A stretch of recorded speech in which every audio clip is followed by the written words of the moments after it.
Welcome to this explainer, where we're going to completely flip the script on the standard weight loss narrative. If you've ever tracked your macros, heavily restricted what you eat, or, just found yourself constantly negotiating with your own hunger, well, you're absolutely in the right place. Today, we're literally tossing out the idea that you've got to starve to see results. So let's dive right into a pretty provocative question here. What if you could eat more to weigh less? I know it sounds like a total contradiction, right? We're so conditioned to believe that losing weight means shrinking our plates.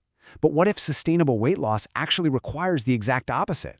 What if it means eating way larger, significantly more satisfying portions? Most of us are unfortunately painfully familiar with this exhausting cycle. We call it the traditional diet trap. It's built almost entirely on this idea of subtraction. Eat less, try to stay disciplined, and essentially fight a daily, losing battle of willpower against an empty, grumbling stomach. The real problem here is that diets built on deprivation, they almost always fail. Why? Because your body's innate survival mechanisms are always going to be way stronger than your willpower. So the absolutely crucial thing here is understanding this core concept, calorie density. In the simplest terms possible, calorie density is literally just the number of calories in a given weight or physical volume of food. It dictates exactly how much raw energy is packed into every single bite you take. And wrapping your head around this fundamentally shifts how we look at the food on our plates. It moves us away from obsessing over invisible numbers and toward looking at actual physical mass. Think of calories kind of like packaging. The secret isn't just counting those calories, but understanding how much actual physical space they take up inside your stomach. You can have two foods with the exact same number of calories, right? But one is packed tightly into this tiny, incredibly dense bite, while the other is unpacked loosely into a massive, heavy bowl. One of those leaves you completely full, and the other, well, it leaves you desperately tearing through the pantry for a snack 10 minutes later. To really grasp why some foods leave us starving and others keep us wonderfully full, we need to look at the four physiological drivers of satiety. Number one is water. Foods with high water content, like fruits and soups, physically fill your stomach for virtually 0 calories. Second is fiber, which adds physical bulk and seriously slows down your digestion. Third is protein.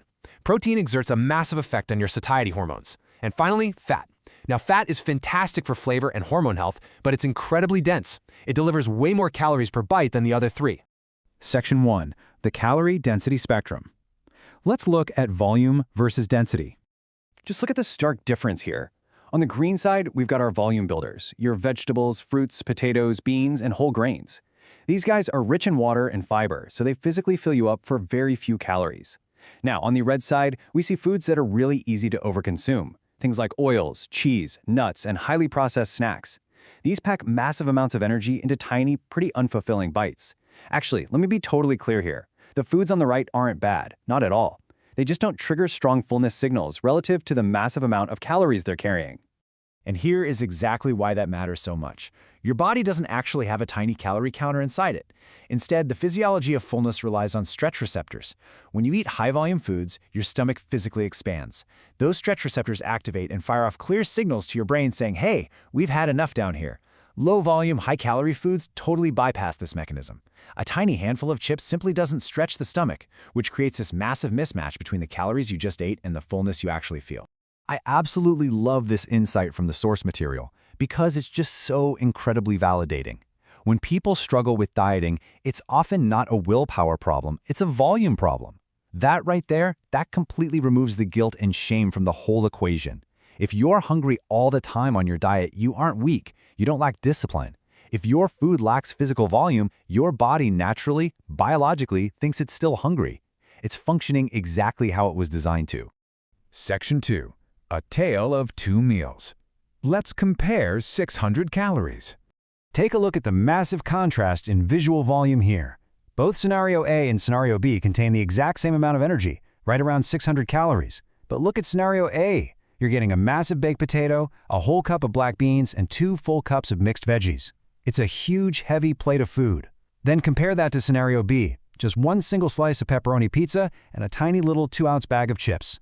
The sheer volume difference is absolutely staggering. As we break down the physiological outcomes of those two identical calorie meals, the real-world impact becomes crystal clear. Scenario A triggers high physical fullness because of massive stomach stretch. The fiber makes digestion way slower and more sustained. and the return of your hunger is heavily delayed. Now, scenario B, the pizza and chips, that offers minimal stomach stretch, incredibly fast digestion, and a rapid, honestly aggressive return of hunger. It's absolutely no wonder scenario B leaves you reaching for a snack an hour later. Moving on to Section 3, Real-World Volume Eating. Let's get right into the practical application. The really great news is that applying this concept isn't about moralizing our food as good or bad. You literally just need to apply these 3 actionable steps to drastically dilute the calorie density of your meals. Step 1. Start with volume. Begin your meal with a broth-based soup or a large salad just to trigger those stretch receptors right out of the gate. Step 2. Build the core of your meal around highly satiating starches and legumes. Think potatoes, beans, or oats. And step 3. Use high-fat foods strategically rather than making them the base of the entire meal. Let's actually zoom in on that third step for a second, because it's where most people really trip up. Fat is absolutely essential. You need it for flavor, nutrient absorption, and keeping your hormones happy.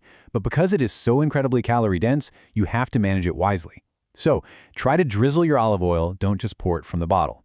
Actually measure out your almonds instead of mindlessly snacking from a giant bag. Use avocado as a delicious accent on top of your bowl rather than the primary base. These tiny strategic little shifts, they yield a massive reduction in total calories while keeping all the satisfaction. When you put it all together, you get this optimal, vibrant plate. You see, sustainable weight loss isn't just about eating endless, depressing bowls of plain, dry lettuce. No way. It requires this careful, beautiful combination, keeping the overall volume high, ensuring your fiber is moderately high to slow down that digestion, getting adequate protein to control your hunger hormones, and strategically including fats so the meal actually tastes fantastic.